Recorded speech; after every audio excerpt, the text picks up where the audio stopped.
Class 11 physics में vectors chapter चल रहा है और वेक्टर में कल आपने देखा था कि वेक्टर की क्लासिफिकेशन क्या है, उसकी डेफिनेशन क्या है, टाइप्स ऑफ वेक्टर्स पढ़े थे, है ना। आज हम उससे आगे थोड़ा रिजोल्यूशन ऑफ वेक्टर पढ़ेंगे। रिजोल्यूशन कहने का मतलब हो जाता है, जैसे देखिए एक रेफरेंस फ्रेम अगर मैं बना दूँ, एक्स एक्सिस, ये वाई एक्सिस और ये जेड एक्सिस, ये तीनों एक दूसरे के परपेंडिकुलर हो गए। सारे एक्सिस आपस में परपेंडिकुलर हैं, x perpendicular y, y perpendicular z. तो यही हमारा रेफरेंस फ्रेम होता है, या फिर इसको कार्टेशियन कोऑर्डिनेट्स भी कहते हैं, और ये हमारा जो है ओरिजिन है। अब यूनिट वेक्टर की बात करें तो एक्स एक्सिस के अलोंग हम यूनिट वेक्टर लेते हैं आई, वाई एक्सिस के along j and z axis के अलोंग के। तो ये i, j and k are unit vectors, ये कल भी बताया था आपको। I, j and k are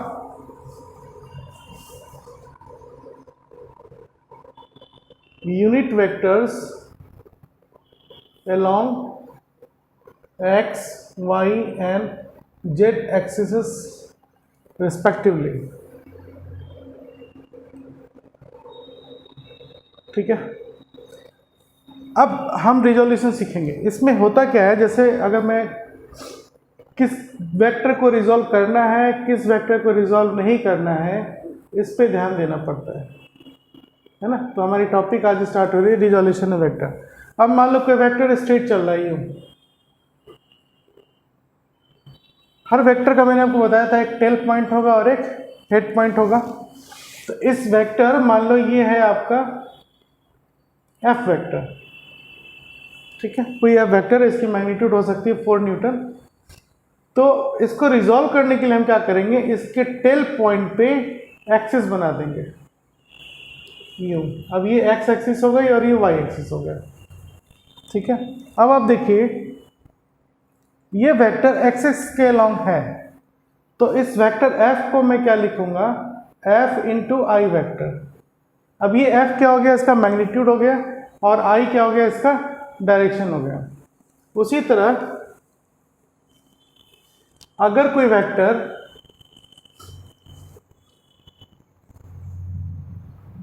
इस तरह है, ठीक है, और इस वेक्टर का नाम अगर मैं दे दूं पी वेक्टर, तो हमें फिर क्या करना पड़ेगा, इसको रिजॉल्व करने के लिए हम देखेंगे कि इसके टेल पॉइंट पे कार्टेशियन कोऑर्डिनेट बनाइए।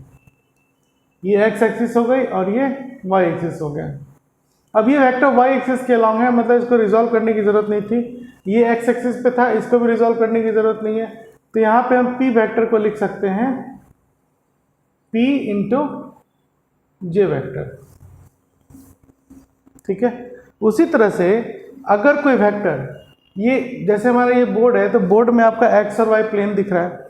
अब इस बोर्ड के परपेंडिकुलरली आउटवर्ड अगर कोई एक्सिस है और इस तरफ अगर कोई वेक्टर होगा, है ना, तो उसको हम कैसे रिप्रेजेंट करेंगे। जैसे ये जेड एक्सिस है, तो ये जेड एक्सिस आपको बोर्ड पे इस तरह से बनाया गया है, बट एक्चुअली में इसकी डायरेक्शन क्या है, इस एक्स और वाई जो प्लेन है हमारा, इस प्लेन से परपेंडिकुलर आउटवर्ड। तो ये जेड जो यूनिट वेक्टर के है, इसकी डायरेक्शन इस ओरिजिन से ऐसे बाहर जा रही है। अगर हम माइनस के लेंगे तो वो इस ओरिजिन से अंदर की तरफ जाएगी, ठीक है। तो अगर कोई वेक्टर आउटवर्ड है, जैसे एक एग्जांपल मैं बना दूं, ये वेक्टर है ना, और ये हमारा एन कैप है, तो n cap is an outward vector, is an outward vector, मतलब प्लेन से बाहर की तरफ जा रहा है। तो इस पॉइंट पे अगर हम कार्टेशियन कोऑर्डिनेट बनाएंगे, तो ये x हो गया, ये y हो गया, ये ओरिजिन हो गया, और ये लाइन जो हमारी z एक्सिस है, मतलब इससे बाहर जा रही है, ठीक है। तो इस n कैप को मैं क्या लिखूंगा, जनरली आउटवर्ड वेक्टर को n कैप से लिखी जाती है, यूनिट वेक्टर है। तो यहाँ पर n कैप जो है हमारा, ये हो जाएगा n इंटू जे वेक्टर, ऐसे भी लिख सकते हैं। या अगर कोई वेक्टर ही है इस तरह से, जैसे मान लो ये वेक्टर है हमारा a, है ना, जेड एक्सिस के अलावा, तो इस ए वेक्टर को मैं लिखूंगा ए इंटू के यूनिट वेक्टर। ये आउटवर्ड है ना, तो ये के यूनिट वेक्टर आएगा। यहाँ भी क्या होगा आपका के यूनिट वेक्टर। ठीक है, तो प्लेन से बाहर की तरफ जो वेक्टर जाएगी वो के यूनिट वेक्टर से रिप्रेजेंट की जाएगी, और प्लेन के अंदर हुआ तो उसे हम माइनस के यूनिट वेक्टर से रिप्रेजेंट करेंगे। तो ये जितने भी वेक्टर्स मैंने बताए आपको अभी, एफ, पी, एन, ए, ये सब को रिजॉल्व करने की ज़रूरत नहीं पड़ी थी, क्योंकि ये इनके टेल पे जब मैंने एक्सिस बनाया तो या तो ये एक्स पे आ रहे हैं या वाई पे आ रहे हैं या फिर जेड पे आ रहे हैं, तो यहाँ पर रिजोल्यूशन नहीं करना पड़ा। अब मान लो कोई ऐसा वेक्टर है जो एक्स वाई पर नहीं आ रहा है ना, उनके बीच किसी प्लेन में लाई कर रहा है, तो अगर कोई वेक्टर किसी प्लेन में आ जाए तो मुझे उसको रिजॉल्व करने की ज़रूरत पड़ती है। तो कैसे रिजॉल्व करते हैं उसको, ये देखिए। तो अब हमारी टॉपिक स्टार्ट हो रही है रिजोल्यूशन ऑफ वेक्टर।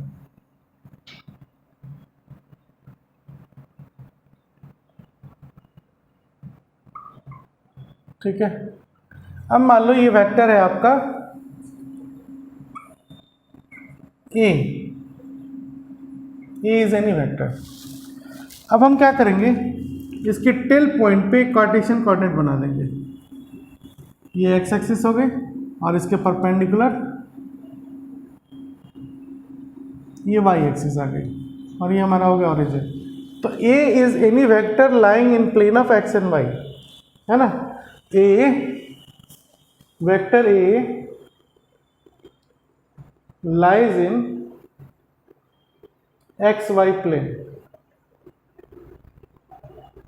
ठीक है, तो इसकी मुझे दो कंपोनेंट चाहिए। इसका एक टेक्निक है कि वेक्टर को हम रिजॉल्व कैसे करेंगे। तो इसका एक x की तरफ वैल्यू आएगा और इसका एक y की तरफ वैल्यू आएगा। तो वो वैल्यू निकालने के लिए हम क्या करते हैं, टेल पे तो आपने कार्टेशियन कोऑर्डिनेट बना दिया, अब इसका जो हेड पॉइंट है यहाँ से हम परपेंडिकुलर ड्रॉप कर देंगे, है ना। हेड से परपेंडिकुलर ड्रॉप कर दिया, और मान लो ये एंगल है आपकी थीटा, और इस ट्रायंगल का नाम दे देते हैं ओ पी क्यू।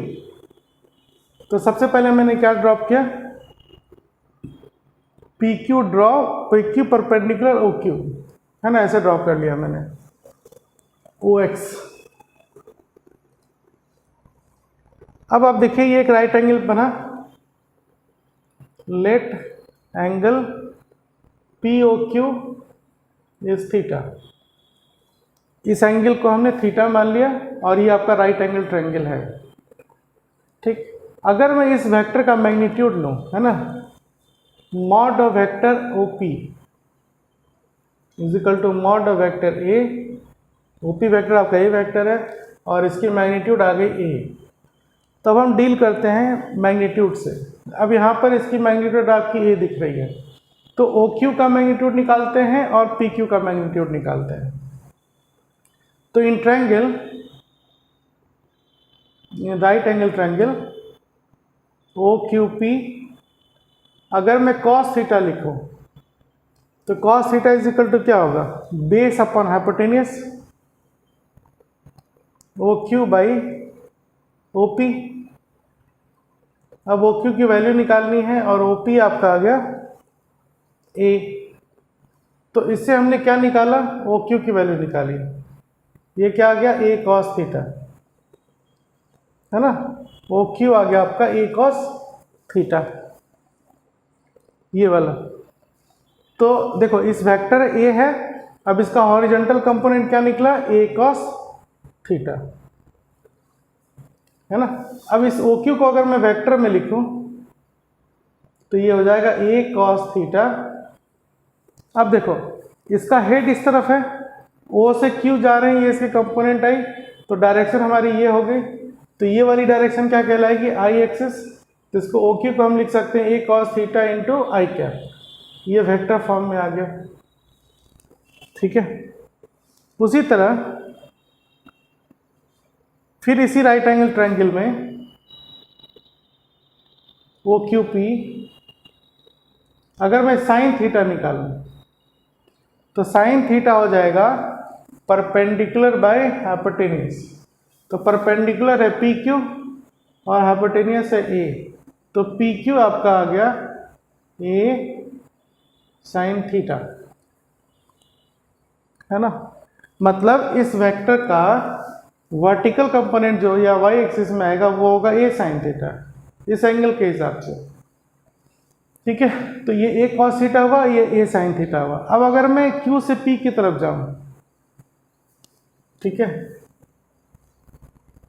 तो पी क्यू आपका ए साइन थीटा है, क्यू पी वैक्टर अगर मैं लूंगा तो ये हो जाएगा ए साइन थीटा जे कैप। और अगर मैं पी क्यू वैक्टर लूं, है ना, इधर से नीचे की तरफ अगर लें तो वो होगा आपका ए साइन थीटा माइनस जे कैप, ठीक। अब देखिए बात यह आती है कि एक वेक्टर को जब हम रिजॉल्व कर रहे हैं तो हमें कौन से कंपोनेंट की जरूरत पड़ती है, ठीक है। तो आप ये देखिए, जैसे ये वेक्टर था आपका ए, ठीक है, इसका कंपोनेंट निकालना है इस वेक्टर का, तो इसका ये हेड पॉइंट है और ये पॉइंट टेल है। ये ऐसे आपकी एक्स एक्सिस हो गई और ये वाई एक्सिस हो गया, ये एंगल थीटा है। तो जब भी वेक्टर का कंपोनेंट निकलता है तो वो हेड की तरफ चलता है। तो पहला कंपोनेंट जैसे ये आपका आया हॉरिजॉन्टल, ये क्या हो जाएगा ए कॉस थीटा। ये वेक्टर इसके साथ थीटा एंगल बना रहा है तो ये हो गया ए कॉस थीटा, है ना। जिसके साथ थीटा बनाएगा वहाँ ए कॉस थीटा होगा और इसको हम आई कैप लिखेंगे। फिर दूसरा आपका एक परपेंडिकुलर कंपोनेंट होगा जो हेड की तरफ जाएगा। ये रूल है कि हमें हमेशा हेड की तरफ जाना, हॉरिजॉन्टल भी हेड की तरफ, वर्टिकल भी हेड की तरफ। तो इसका दूसरा कंपोनेंट डायरेक्शन ये होगा और ये होगी आपकी ए साइन थीटा जे कैप, है ना। इसलिए वहाँ पे मैंने क्यू पी लिया था। तो बेसिकली मुझे मैथमेटिक्स पी क्यू कहता है, मैग्नीट्यूड पी क्यू कहता है, लेकिन वेक्टर के रिजोल्यूशन की बात करेंगे तो वो क्यू पी वेक्टर होगा, पी क्यू वेक्टर नहीं होगा। इतनी बात समझ में आई। तो अब आप देखिए, ये आपका था रिजोल्यूशन ऑफ वेक्टर। तो कहने का मतलब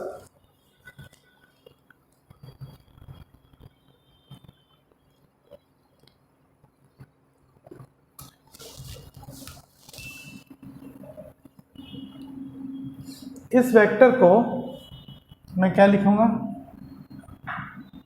वेक्टर ए का एक कंपोनेंट आया आपका ए कॉस थीटा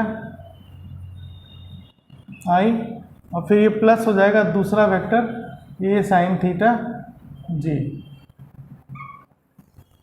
ठीक है। ऐसे और ऐसे ये प्लस होगा, ये चीज़ आप ट्रायंगल लॉ में पढ़ेंगे, ठीक है। अब ये जो वैल्यू आई आपकी ए कॉस थीटा, इसको हम कहेंगे एक्स कंपोनेंट या हॉरिजॉन्टल कंपोनेंट, और ये हो जाएगा वर्टिकल कंपोनेंट और ए वाई कंपोनेंट। मतलब वेक्टर ए को जब आप रिजॉल्व करेंगे तो उसका एक एक्स कंपोनेंट आएगा और एक वाई कंपोनेंट आएगा, ठीक है। जहाँ पर जो हॉरिजॉन्टल कंपोनेंट है आपका ए एक्स, ये हो गया आपका A cos theta, this is horizontal component of vector A.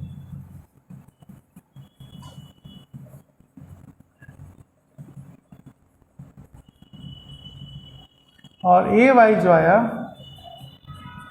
A sine theta, है ना, ये क्या कहलाएगा आपका वर्टिकल कंपोनेंट ऑफ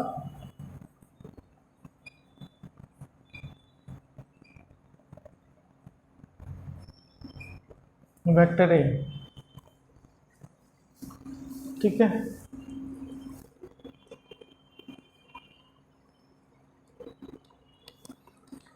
है ना।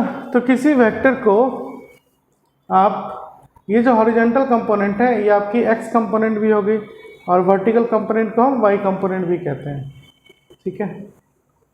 तो अगर मान लीजिए vector p is equal to आपको दिया हुआ है x i plus y j, है ना, इस तरह से एक वेक्टर आ गया, तो इसका हम डायग्राम कैसे बनाएंगे, वेक्टर डायग्राम। पहले आप वेक्टर p ऐसे बना दो, है ना, और फिर यहाँ से परपेंडिकुलर एक्सिस बना दीजिए, ये सारे परपेंडिकुलर होंगे, ये एक्स एक्सिस हो गया, ये वाई एक्सिस हो गया और ये ओरिजिन हो गया। ठीक है, अब यहाँ से आप परपेंडिकुलर ड्रॉप कीजिए। ठीक है, तो ये वाली जो वैल्यू आएगी ये होगी x और ये वाली जो वैल्यू होगी ये होगी y, क्योंकि ये j कैप डायरेक्शन में है, ये j कैप डायरेक्शन हो गया और xi कैप ये आपका xi कैप हो गया। ठीक है, तो इस वेक्टर का इस तरह से डायरेक्शन बनता है। अब इस वेक्टर की अगर p एक वेक्टर है तो इसमें मैग्नीट्यूड भी होगा और डायरेक्शन भी होगा। तो मैग्नीट्यूड कैसे निकालेंगे? Mod of vector p is equal to under root i के कोफिशिएंट का स्क्वायर प्लस यहाँ j का जो कोफिशिएंट है इसका स्क्वायर। ठीक है, इस तरह से निकल जाएगा। तो इस वेक्टर का मॉड होगा कोफिशिएंट ऑफ i का square plus coefficient of j का स्क्वायर। क्यों? आप यहाँ पर देखो इसी ट्रायंगल में, जैसे ये p है वेक्टर है, इसका मैग्नीट्यूड ये x ये y है ना, ये कंपोनेंट है, तो राइट एंगल ट्रायंगल है ना। पाइथागोरस थ्योरम क्या कहता है? p is equal to under root x square plus y square, तो ये वही आया।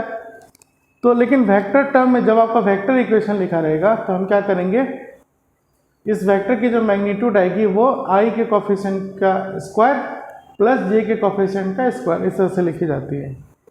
अब बात आती है इस वेक्टर का, तो आपने मैग्नीट्यूड लिख दिया, अब इसका डायरेक्शन क्या होगा? तो इसका डायरेक्शन हम देखेंगे ये थीटा है ना, तो tan theta is equal to क्या हो जाएगा? Perpendicular by base y by x। तो एक्चुअली में क्या निकला आपका? कोफिशिएंट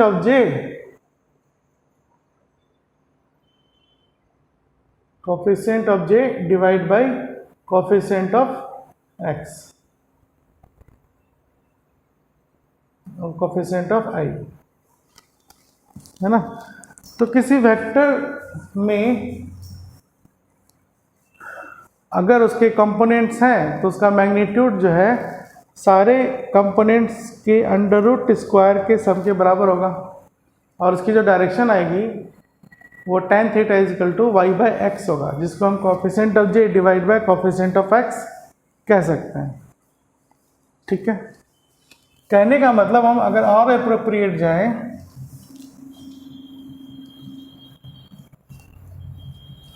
मान लो अगर कोई वेक्टर है आपका, let vector a is equal to xi plus yj plus zk। ठीक है ना, इस वेक्टर में तीनों कंपोनेंट है x y और z। क्लियर है? अब इसका अगर मैं डायग्राम बनाऊं तो ऐसा बनेगा ये, जैसे मान लो ये x और y है ना, यहाँ से हम x वैल्यू पे गए है ना, यहाँ से यहाँ तक मान लो x है, और फिर यहाँ से हम y पे वैल्यू पे गए, ये मान लीजिए y है। तो ये जो कोऑर्डिनेट आपका आएगा यहाँ पर प्लेन में, इस कोऑर्डिनेट का नाम क्या हो जाएगा? x और y। तो ये कोऑर्डिनेट जो x और y आया ये i के अलोंग और इधर j वेक्टर के अलोंग। ठीक है, तो और ये पॉइंट जो है आपका इस प्लेन में है। अब रही बात zk की, तो मान लो z एक्सिस ऐसे है हमारा, तो z एक्सिस पे कुछ डिस्टेंस जाएंगे हम z ये वाला, तो हम करेंगे क्या, आपको बताया था z एक्सिस ऐसे परपेंडिकुलर होती है, तो यहाँ पे कोई डिस्टेंस होगा z है ना। तो ये जो डिस्टेंस z ऐसे आ रही है उसको आप यहाँ से ऐसे बढ़ाओ, ऐसे हवा में यहाँ पे आ गया, तो ये एक्स वाई पॉइंट पर जब हम यहाँ पुल कर लेंगे तो इसकी कोऑर्डिनेट बदल जाएगी, क्या हो जाएगी? एक्स वाई जेड, और फिर डायरेक्शन क्या होगा आपका? ऐसे, है ना। तो इसको अब हम बोर्ड पे ऐसे लिख सकते हैं, ये हो गया आपका वेक्टर ए। तो ये वेक्टर ए में तीन कोऑर्डिनेट आ गए। ठीक, अब अगर इसकी मैग्नीट्यूड निकाली जाएगी तो ये हो जाएगा under root x square plus y square plus z square. ठीक है, तो ये तरीका है किसी वेक्टर का अगर मुझे रेक्टेंगुलर कंपोनेंट्स पता है तो उसकी डायरेक्शन कैसे निकालने हैं। ठीक है,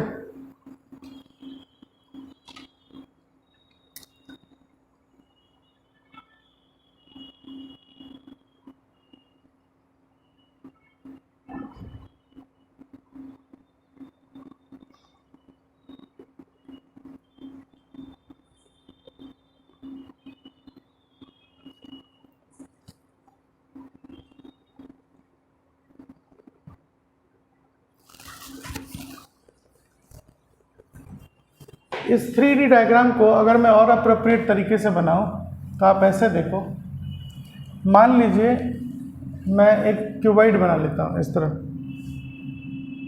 मतलब वेक्टर ए है, इसमें 3 कंपोनेंट हैं, ए एक्स आई, ए वाई जे और ए जेड के।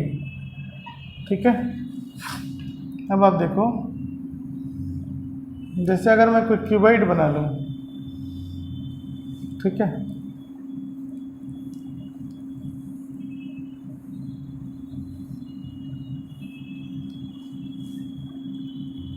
ना,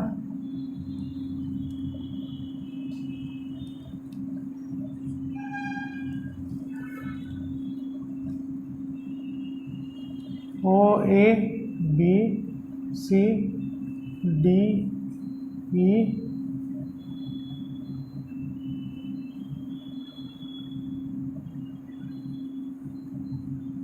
एफ जी।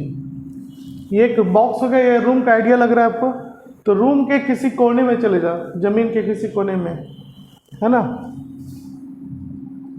ये उस कोने में मान लो ये रूम का ये कोना है जो हमारे सामने ऑपोजिट डायरेक्शन में ये वाला है। अगर मैं इसको ओरिजिन बना लूँ तो ये लाइन जो होगी ये क्या कहलाएगी आपकी एक्स एक्सिस, ये इससे परपेंडिकुलर ये जो लाइन जाएंगे हम, ये क्या हो जाएगा आपका वाई एक्सिस, और ये जो लाइन आ गई आपकी ये क्या हो गया आपका जेड एक्सिस। ठीक है ना, इतनी बात समझ में आई?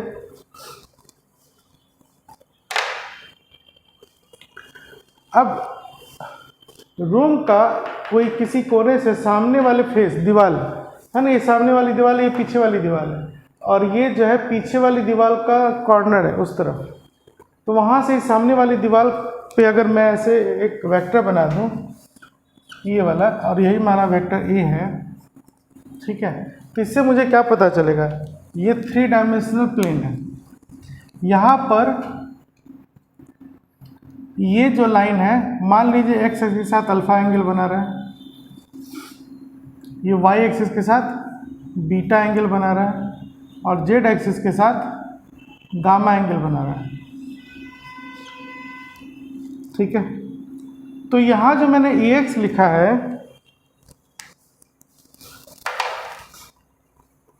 ए एक्स क्या हो जाएगा आपका A cos alpha, A Y क्या हो जाएगा आपका ए कॉस बीटा, और ए जेड क्या हो जाएगा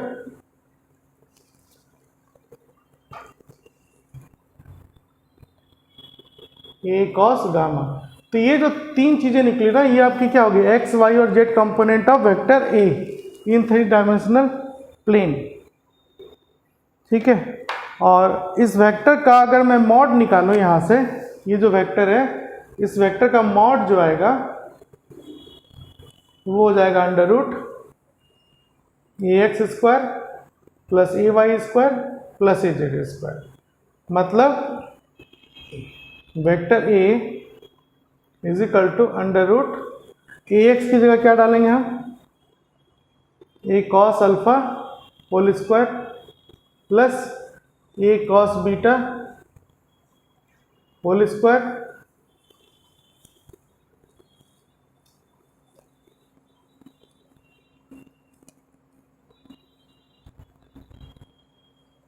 plus A cos gamma whole square. ठीक है, मतलब वेक्टर ए का मॉड क्या निकला आपका ए स्क्वायर ए स्क्वायर ए स्क्वायर, ए स्क्वायर कॉमन लिया तो क्या बच जाएगा cos square alpha plus cos square beta plus cos square gamma, ये आ गया।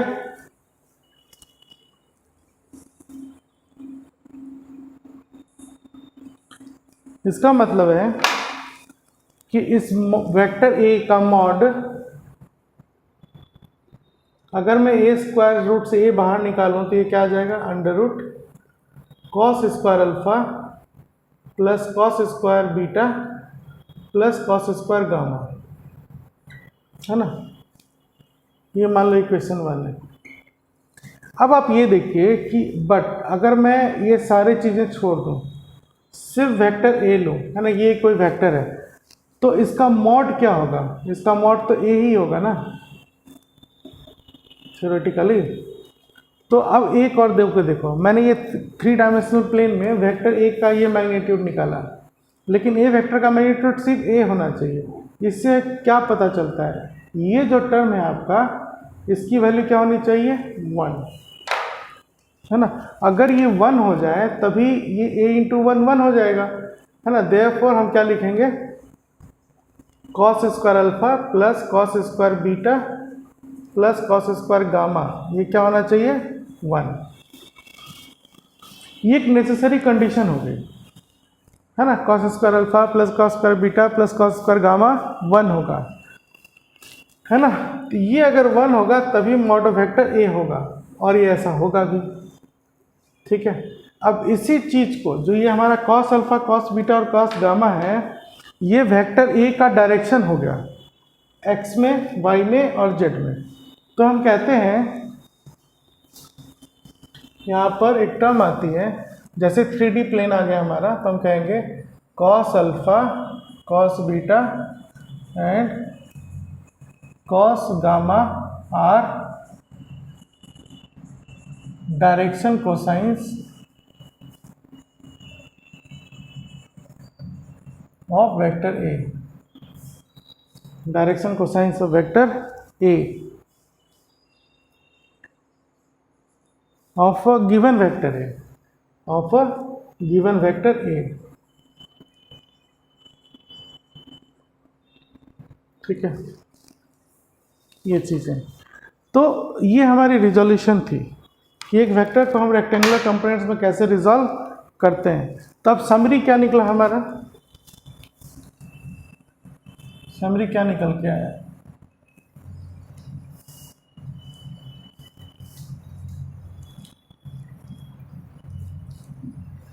देखिए,